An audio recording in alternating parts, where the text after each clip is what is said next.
Tasadari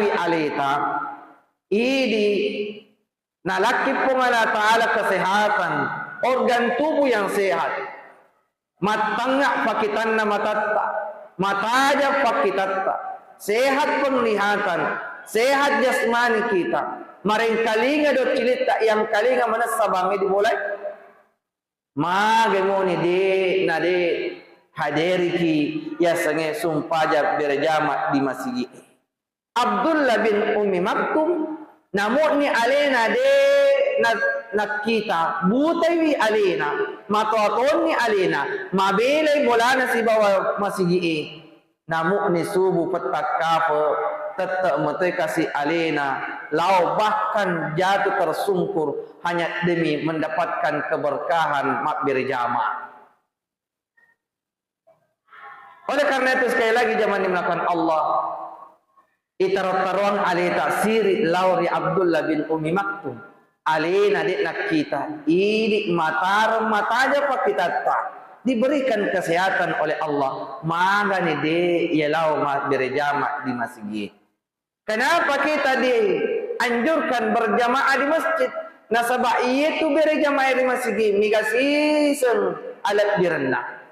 Maka dan Nabi Muhammad sallallahu alaihi wasallam mak berjamaah di masjid perbandingan nasi bawa mulai antara 27 derajat dibandingkan 1 derajat.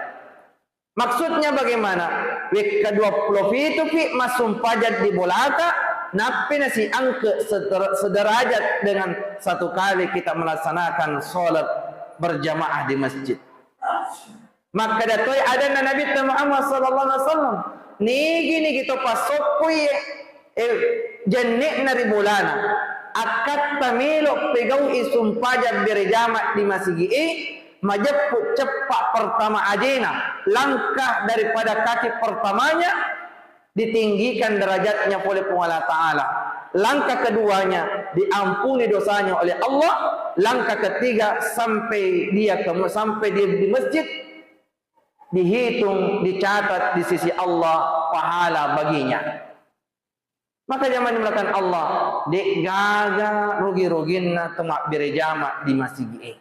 Maka dan regurut atau pandai barakatna berjamaah nigi ni kita mak berjamaah betul ada sedimi itarima sumpajanna di masjid macet mana ni rumah tamai mak berjamaah satu yang diterima solatnya maka yang lain yang ikut berjamaah pun juga turut serta diterima solatnya oleh Allah Subhanahu wa taala barakatna ya sangi berjamaah. Dan yang terakhir zaman dimulakan Allah nafal lebang ki Allah Ta'ala rilalana akuram marajai. Ini dalil bahwa wajibnya kita melaksanakan salat berjamaah di masjid. Yang dari itu maka dia Allah Ta'ala dalam Al-Quran wa aqimus salata wa atuz zakah warka'u ma'ar raki'in. Dirikanlah salat, tunaikan zakat dan rukuklah beserta dengan orang-orang yang ruku. Betul ada maka dan regur atau pandete warkau ma'ar rakiin ruku posi bawa tor ruku nafal lebangi an regur maka da yene ya seni mak berjamaah. Maka sekali lagi zaman dimulakan Allah itar karongi alita siri irana-rana alita magani idik na laki Allah Ta'ala aceng kirang Allah masih berikan kesempatan kepada kita magade na iburu-buru alita mak berjamaah di masjid nasabah ternyata maiga alat birenna maiga barakana to mak berjamaah di masjid daripada di bolata. Mudah-mudahan Allah Subhanahu wa taala nawereki petunjukna nawereki kekuatan sehingga insyaallah yakuba'u baja sanadi na angke aleta makut tumak berjamaah di masjid mamagi-magi angke Allah Ta'ala na bereki kekuatan petunjuk na ipegawi berjamaah di masjid insyaallah na pancadi ke Allah Ta'ala tau mak baraka rilino nan niya na bereki Allah Ta'ala abarakasan ri akhirah amin amin ya rabbal